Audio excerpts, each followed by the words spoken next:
Israel ने अपने पड़ोसी देश लेबनान पर हमला कर दिया है। इस हमले में इजरायल का दावा है कि उसने आतंकी संगठन हिजबुल्लाह को निशाना बनाया है। वहीं लेबनान का कहना है कि मरने वालों में आम नागरिक शामिल हैं। पिछले साल 8 अक्टूबर से इजरायल की लड़ाई सिर्फ हमास से ही नहीं चल रही, बल्कि रह रहकर हिजबुल्लाह से भी उसकी लड़ाई चल रही है। दोनों एक दूसरे पर हमले कर रहे हैं और इजरायल भी जवाबी हमले करके अपना बदला ले रहा है। और इजरायल ने हिजबुल्लाह पर हालिया हमला भी इसी के तहत किया है। आज मैं इजरायल के लेबनान पर इस बड़े हमले के बारे में ही बात करने वाला हूँ। नमस्ते, मेरा नाम है आयुष और आप देख रहे हैं एबीपी लाइव वर्ल्ड, जहां हम करते हैं बात अंतर्राष्ट्रीय प्रसंगों से जुड़े मुद्दों पर।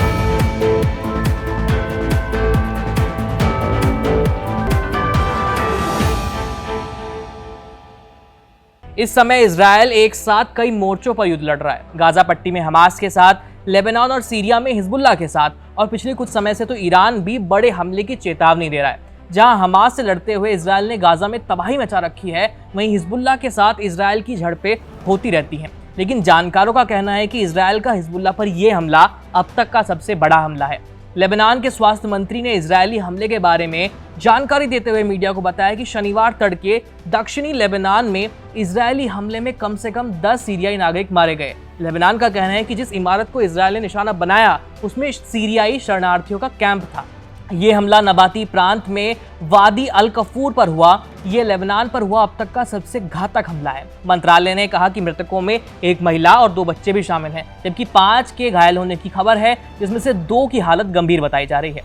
वहीं इजरायल ने इस हमले को लेकर दावा किया है कि लेबनान के दक्षिणी प्रांत पर किए गए हमले में हिजबुल्लाह के एक हथियार डिपो को निशाना बनाया गया।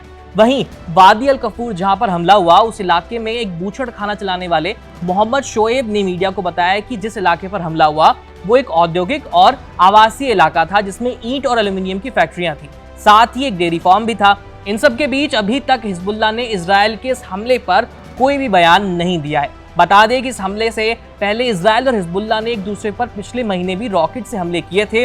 दरअसल हिजबुल्लाह ने इजरायल के कब्जे वाले गोलान हाइट्स के इलाके पर रॉकेट से हमला कर दिया, जिसमें इजरायल के 12 बच्चों की मौत हो गई थी। इस हमले के जवाब में इजरायल ने हिजबुल्लाह पर रॉकेट्स दागे थे। इस घटना के कुछ समय बाद हमास चीफ इस्माइल हानिया की ईरान में हत्या कर दी गई। ईरान और उसके प्रॉक्सी संगठन ने इसका इल्जाम भी इजरायल पर ही लगाया, लेकिन इजरायल ने इस पर कुछ नहीं कहा। और इससे यही नहीं, ईरान और उसके प्रॉक्सी संगठनों ने इस हत्या का बदला लेने की बात भी कही थी। बताते चलें कि 2006 में हिजबुल्लाह और इजरायल के बीच 6 दिन का युद्ध लड़ा गया था, जो लगभग बराबरी पर खत्म हुआ था। इस युद्ध के बाद से हिजबुल्लाह ने अपनी सैन्य क्षमता को काफी विकसित किया है। वहीं पिछले साल 8 अक्टूबर से अब तक इजरायल के हमलों में 500 से ज्यादा लोग मारे जा चुके हैं, जिसमें से ज्यादातर हिजबुल्लाह के और दूसरे सशस्त्र गुटों के लड़ाके हैं, लेकिन इसमें करीब 100 नागरिक भी शामिल हैं। वहीं हिजबुल्लाह के हमलों में अब तक इजरायल के 22 सैनिक और 24 नागरिक मारे गए हैं। फिलहाल मिडिल ईस्ट में हालात नाजुक बने हुए हैं। जरा सी गलती पर बड़ा युद्ध शुरू हो सकता है, जिसमें हजारों बेगुनाह लोगों की जान जा सकती है। लेकिन अभी तक ये युद्ध शुरू नहीं हुआ है, क्योंकि अमेरिका समेत दूसरे देश कतर में इजरायल से गाजा पट्टी पर युद्ध विराम पर बात कर रहे हैं। फिलहाल इस पूरे सिनेरियो पर हमारी नजर बनी हुई है। देखते रहिए एबीपी लाइव। मेरा नाम है आयुष। धन्यवाद।